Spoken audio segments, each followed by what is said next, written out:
तुम्हारा कल्याण हो। कल्याण। नारायण नारायण। दोस्तों, आप सभी ने अक्सर टीवी पर नारायण नारायण का जाप करते हुए एक व्यक्ति को देखा होगा, जिसके हाथ में हमेशा एक वाद्य यंत्र होता है जिसे वीणा कहते हैं।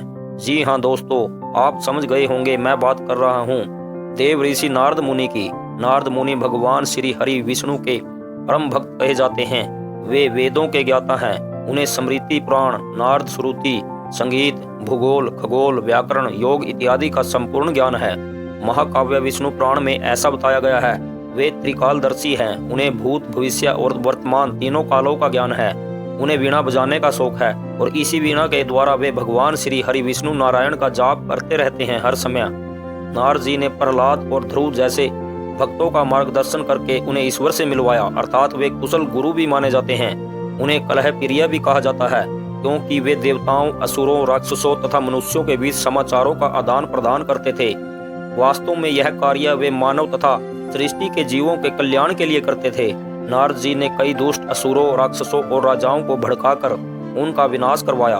आज मैं आपको नारद जी के जन्म, देव ऋषि बनने और श्री हरि विष्णु नारायण के परम भक्त बनने की पूरी कथा बताऊंगा। दोस्तों, आगे बढ़ने से पहले चैनल को सब्सक्राइब कर लीजिए, आपकी बहुत बहुत मेहरबानी होगी। विष्णु पुराण के अनुसार नारद जी अपने पहले जन्म में एक गंधर्व थे। उनका नाम उपबरहण था। गंधर्वों का कार्य नाचना, गाना और संगीत बजाना होता था। दोस्तों, आपको बता दूं, गंधर्वों की उत्पत्ति सागर मंथन के द्वारा हुई थी। वे 14 रत्नों में से एक हैं। सागर मंथन के समय वे देवताओं के हिस्से में आए थे और नाच गाकर देवताओं का मनोरंजन करते थे। उपबरहण अति सुंदर तथा प्रतिभाशाली थे। उन्हें अपने रूप और प्रतिभा अर्थात कला पर बहुत अभिमान था। एक बार की बात है, कुछ गंधर्व और अप्सराएं स्वर्ग में संगीत के माध्यम से ब्रह्मा जी की उपासना कर रहे थे। उपबरहण भी उस सभा में कुछ स्त्रियों के साथ पहुंच गए। संगीत तो चल ही रहा था पहले से। संगीत में मगन होकर उपबरहण अपने साथ आई स्त्रियों के साथ ब्रह्मा जी के सामने ही रास लीला करने लगे। उपबरहण का सभा में स्त्रियों के साथ रमण करना किसी को भी अच्छा नहीं लगा। यह तो ऐसी बात थी जैसे जागरण में यदि कोई व्यक्ति फिल्मी गाने बजाकर औरतों से चिपक चिपक कर डांस करने लगे तो लोग उसे निर्लज, गंदा और नीच ही कहेंगे। उपबरहण के इस नीचता और बेशरम कार्य से ब्रह्मा जी को क्रोध आ गया। वैसे भी ब्रह्मा जी को प्रजापिता कहा जाता है और यदि कोई अपने ही पिता के सामने ऐसा निंदनीय कार्य करेगा तो स्वाभाविक है पिता को क्रोध तो आएगा ही। ब्रह्मा जी ने उपबरहण को श्राप दिया कि तेरा अगला जन्म शूद्र के घर होगा। उपबरहण का दूसरा जन्म एक दासी के घर हुआ, लेकिन उनकी माता भक्ति में ध्यान रखती थी। अपनी माता के पद चिन्हों पर चलते हुए नारद नामक यह बालक भगवान श्री हरि विष्णु की स्तुति और भक्ति में लग गया। दोनों माता पुत्र ईश्वर की भक्ति में लगे रहते और साधु संतों की सेवा करते, उन्हें भोजन कराते और जो भी झूठा भोजन बचता उसे प्रसाद के रूप में वे स्वयं ग्रहण कर लेते। फिर दुर्भाग्यवश जब नारद 5 वर्ष के हुए, उनकी माता का स्वर्गवास हो जाता है और यह छोटा सा बालक अकेला पड़ गया। नारद ने फिर भी हिम्मत नहीं हारी और निरंतर श्री हरि विष्णु भगवान की भक्ति में लगे रहे। फिर एक दिन भक्ति में बैठे बैठे एक क्षण के लिए उन्हें भगवान श्री हरि विष्णु के दर्शनों का आभास हुआ।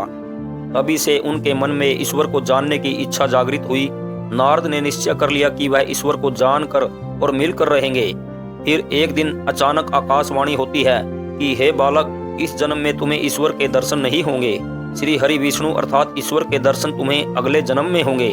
यह तो अन्याय था उस बालक के साथ, लेकिन यह भी सत्य है कि श्री हरि विष्णु के दर्शन पाने के लिए कई जन्म भी लग जाते हैं। भगवान श्री हरि विष्णु इतनी आसानी से दर्शन नहीं देते हर किसी को। लेकिन फिर भी बालक नारद ने ईश्वर की आराधना करना नहीं छोड़ा। वे भक्ति में पहले की तरह लगे रहे। आखिर उसकी भक्ति से प्रसन्न होकर भगवान श्री हरि विष्णु जी प्रकट हुए और बालक को आशीर्वाद दिया कि पृथ्वी पर प्रलय के बाद जब अगली सृष्टि की रचना होगी तो तुम प्रजापिता श्री ब्रह्मा जी के मानस पुत्र बनोगे और तुम मेरे पूर्ण भक्त बनोगे। फिर तुम मुझे अच्छी तरह जान सकोगे और पा सकोगे। कहते हैं हजारों वर्षों के बाद, प्रलय काल के बाद ब्रह्मा जी ने फिर से सृष्टि की रचना की और यह बालक फिर से नारद के रूप में ब्रह्मा जी का मानस पुत्र बना। ब्रह्मा जी के 10 मानस पुत्र हैं, उनमें से एक नारद मुनि है। नारद जी पिछले जन्म में भी भगवान श्री हरि विष्णु नारायण के भक्त थे और ब्रह्मा जी के मानस पुत्र बनने के बाद तो उनकी राह और भी आसान हो गई और नारद जी फिर से दिन रात श्री हरि विष्णु नारायण की भक्ति में लग गए। नारद जी तीनों लोकों में घूम घूम कर श्री हरि विष्णु नारायण की महिमा गाते रहते थे, इसीलिए उनके पास तीनों लोकों की खबर होती थी।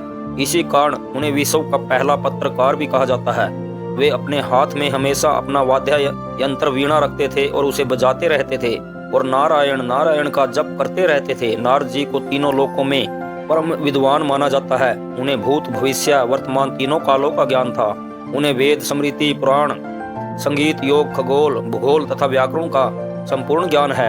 अपने ज्ञान, योग, संगीत और भक्ति के माध्यम से नारद जी ने श्री हरि विष्णु नारायण का दिल जीत लिया, जिससे प्रसन्न होकर भगवान श्री हरि विष्णु ने नारद मुनि को देव ऋषि की उपाधि दी। दोस्तों, वीडियो पसंद आई हो तो लाइक और शेयर करना न भूलें। जय हिंद।